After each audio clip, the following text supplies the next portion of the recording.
怒砸2773亿日元，日本败势乌克兰。提到全球顶尖的军用无人机，各位通常会想到死神 MQ9 或者是以色列的产品。但就在最近，正在积极推进防卫力量现代化的日本，却将采购的目光投向了正在战火中的乌克兰。据日本共同社等多家媒体报道，日本政府正认真评估引进乌克兰制造的攻击型无人机，双方甚至已就建立军事技术合作架构展开了初步的探讨。作为一个拥有强大航空工业基础的科技强国，日本自卫队为什么会看重乌克兰在战时条件下研发的无人机系统？这笔潜在交易的背后，展现了日本怎样的防卫新思路？要读懂日本的这次选择，我们必须先看看自卫队目前面临的防卫需求。日本防卫省在2026年财年的预算案中，专门编列了高达2773亿日元，折合新台币约615亿的专项资金，用于强化无人作战能力。这笔资金的核心是推动一个名叫 SHIELD 的同步整合型离岛防卫计划。简单来说，就是构建一张由大量侦察型和攻击型无人机编织而成的严密防御网络，以确保在敌方逼近岛屿时能够具备快速灵活的反应能力。既然资金已经到位，那么该选择什么样的无人机来担此重任呢？在防卫省最初的评估清单中，拥有先进无人机技术的以色列无疑是一个强有力的候选者。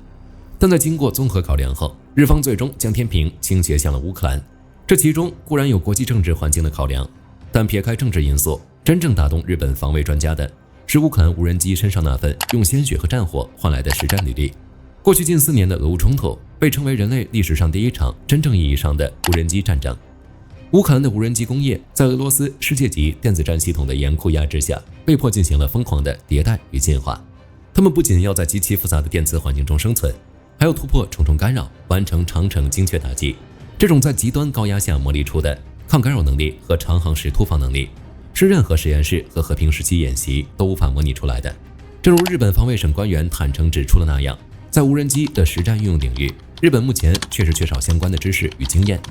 而乌克兰的无人机基于高强度的实战运用，在短时间内不断改进机型，其综合性能相当优异。显然，日本看重的正是这种经过残酷实战检验的可靠性，这是多少钱也买不到的。此外，对于日本来说，这不仅仅是一次简单的买飞机，更是一次深度的防务技术交流。据知情人士透露，乌克兰总统泽连斯基对两国在防务领域的合作抱有很高的期望。双方目前探讨的范围甚至可能包括签署涉及情报保护的防卫装备品和技术转移协定。这意味着日本希望在引进乌克兰无人机硬件的同时，同步获取其宝贵的实战运用经验和底层的战术数据，比如如何在高强度干扰下保持通信联络，如何组织大规模的无人机蜂群作战，以及如何实现低成本的快速量产。东京的最终目标是消化吸收这些实战经验，未来在日本本土实现此类先进无人机的国产化生产，从而彻底补齐自卫队在非对称作战领域的短板。不难想象，如果这项合作最终达成，对日乌双方来说都具有重大的战略意义。对于乌克兰而言，这证明了其军工产业在战火中不仅没有垮掉，反而浴火重生，具备了向G7等发达国家输出尖端军事技术的能力。这不仅能带来急需的资金，更能深化与自由世界阵营的战略捆绑。对于日本而言，这标志着其防卫政策在武器技术转移上迈出了实质性的重大的一步。通过引入经过实战淬炼的装备体系，日本将以更务实、更高效的方式提升专守防卫框架下的真实威慑力。总而言之，现代战争的形态正在发生巨变。昂贵的大型平台固然重要，但低成本、高智能、抗干扰的无人机集群正在成为战场上的新主宰。日本防卫省拟引进乌克兰无人机的决策，充分展现了其对现代战争趋势的敏锐洞察。实用主义战胜了传统的采购路径依赖，